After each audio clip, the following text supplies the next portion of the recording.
Okay, so this is our last bits of notes for the reptiles. We're going to talk about the tuatara and also crocodiles and alligators. Then we're going to have Wednesday and Thursday to kind of prepare and have our test on Friday. Because I somehow planned it perfectly, all of my classes are testing on Friday, which means lots of papers for me to grade this weekend. But we are going to talk about rhinocephalia, which is the tuatara. Now, the tuatara is a really kind of weird lizard. It is the only one in this order, and it's very, very primitive. It is super primitive, similar to the ancient lizard relatives. It hasn't changed much over time. Only found in New Zealand. Now, we have talked about islands before and why animals are different on the islands. Can somebody tell me why animals are more weird on islands? Exactly. So they're isolated.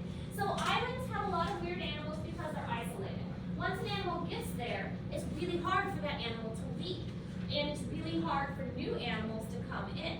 So you're going to find a lot of weird animals on islands. Madagascar is another great example. Beavers are only found in Madagascar. Same with this animal called the fossa. And the fossa is only found in Madagascar. So islands have weird animals. New Zealand is a great example of that, and it's the only place this tuatara is found. The tuatara can't leave because it can't really swim, and other animals can't really come there unless they're brought there. We are seeing more invasive species now that humans are traveling really easily from place to place. Snakes in Hawaii is a great example. There didn't used to be snakes in Hawaii, and now there are snakes in Hawaii, and it's causing a mess. Yes. So that it wasn't until people came that we started seeing some of these changes on islands. Islands were pretty much undisturbed for a long time.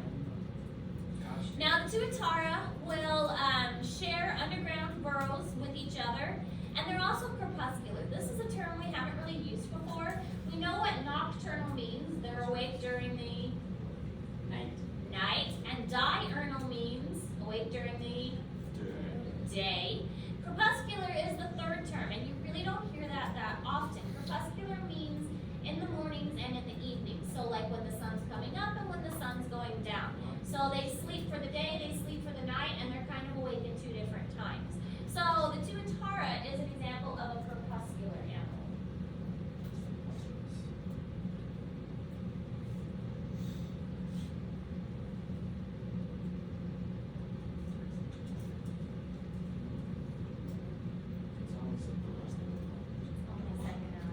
But it's my second hour. See, that makes it better. Well, it just feels like I was in first hour for like ever.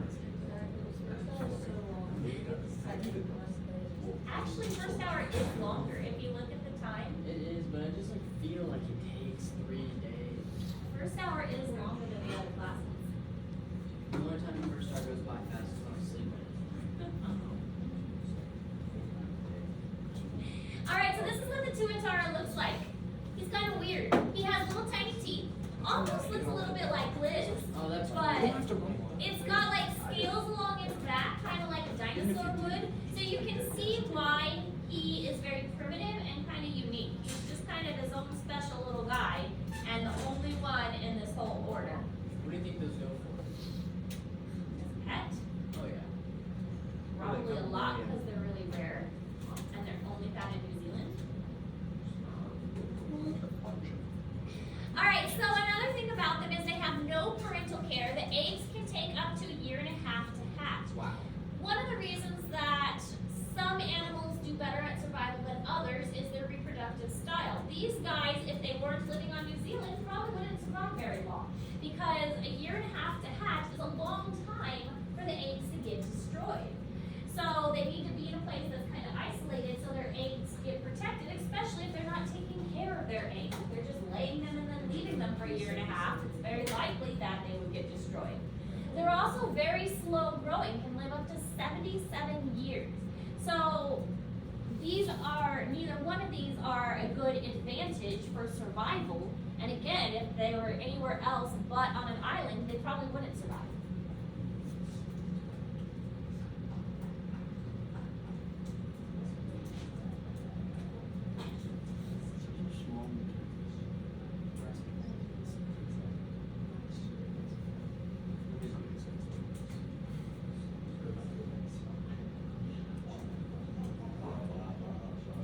Alright, so here's a tuatara being handled. You can see the size of them, so they don't get very big. This one's probably middle age, so they probably get a little bit bigger than that. She looks so cool. It looks like a dinosaur. Alright, moving on to our last group, which is order Crocodilia. Crocodiles, alligators, caimans, and gavels. Now, this group is the group that is most closely related to birds. Birds branched off, like the crocodiles, this order, and the one that birds came from, they shared a common ancestor. Scary. The crocodiles, alligators, and caimans all have very similar prehistoric ancestors, so they kind of branched off more recently.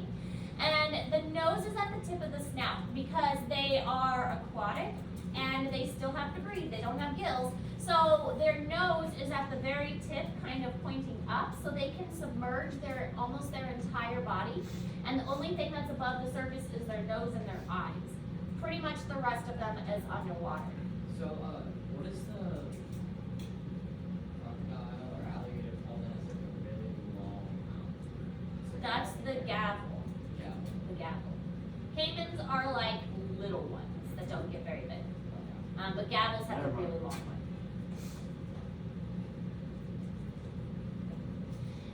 They have a long muscular tail for swimming, so that tail is good for helping propel them through the water, but also it can be as a weapon. They can use it to whip around to help stun prey or to attack. They don't really have a lot of predators when they're grown-ups. But they can use that tail for defense too. Teeth are used for grabbing prey, not for chewing. Their teeth are large and very big, and they are cause for maximum damage, but it's not really used for chewing. The other thing is the jaw muscles are really good at snapping closed, but once they are snapped closed, it is very difficult for them to open. So I'm sure we've all seen alligator wrestlers on TV and stuff, and they'll grab their snout and keep it closed. Well, that's because the muscles that they use to open it are very weak. But once it snaps down, those muscles are really strong. So it's pretty easy that a lot of times you'll see like duct tape around the mouth. That's very simple for them to do because they don't have a lot of force to open their mouth. They have a lot of force closing it.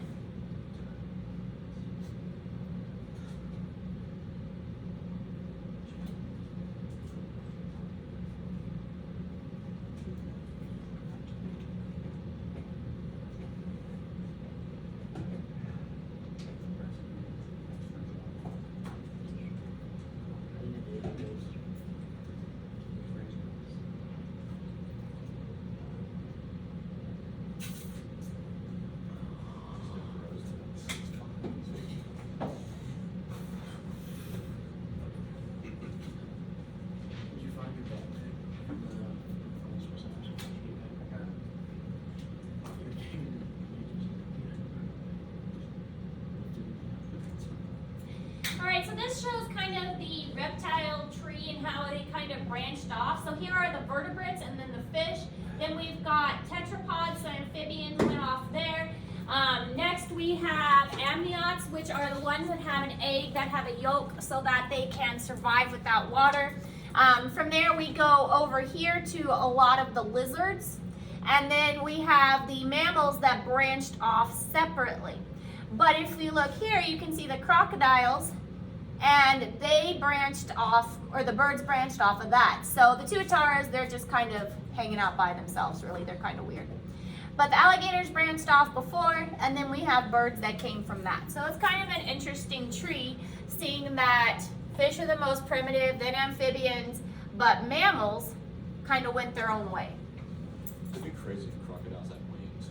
It'd be scary. It'd be cool. Scary. All right, so there's a lot of comparisons between crocodiles and alligators and birds. One of them is they have a gizzard-like stomach. The gizzard, if you remember, is the strong muscular portion that they use to grind up food. So if they are not chewing their food, and alligators don't chew their food, then they need to grind their food up a different way, and that's what the gizzard is for. We will see these in birds as well, because birds also don't chew their food, they need to have something to grind it up. So birds have a gizzard.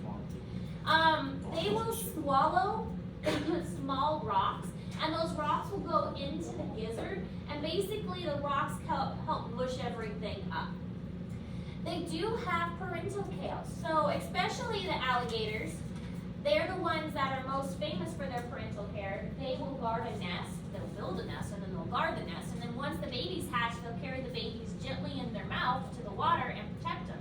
So none of the other reptiles we've seen really exhibit a lot of parental care, but the alligators do. Also a four-chambered heart, and we've talked about the advantages of that before. With a four-chambered heart, the blood is no longer mixing between the oxygen and the no oxygen. They're completely separate. This is much more efficient and only found in advanced animals like crocodiles and alligators, birds, and mammals. So all of these things indicate that they share a common ancestor with birds. Also, birds have scales on their feet that are remnants of their ancestral reptilian origins.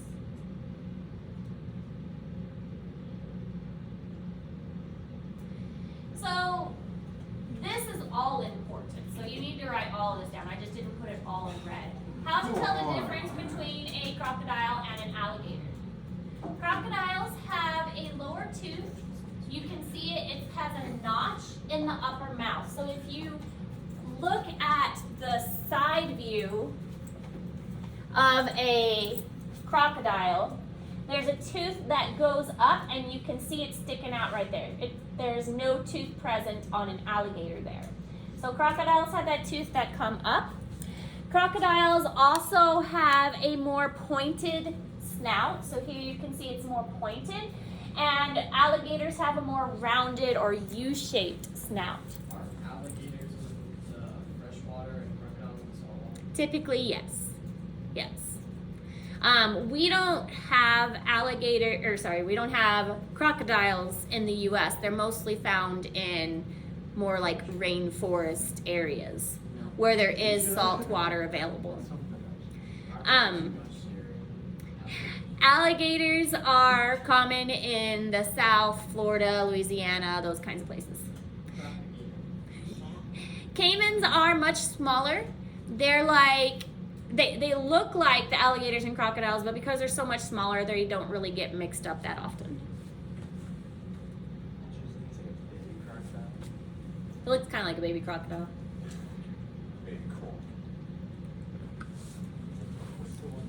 So we've mentioned in here before about alligators as pets. Don't do it.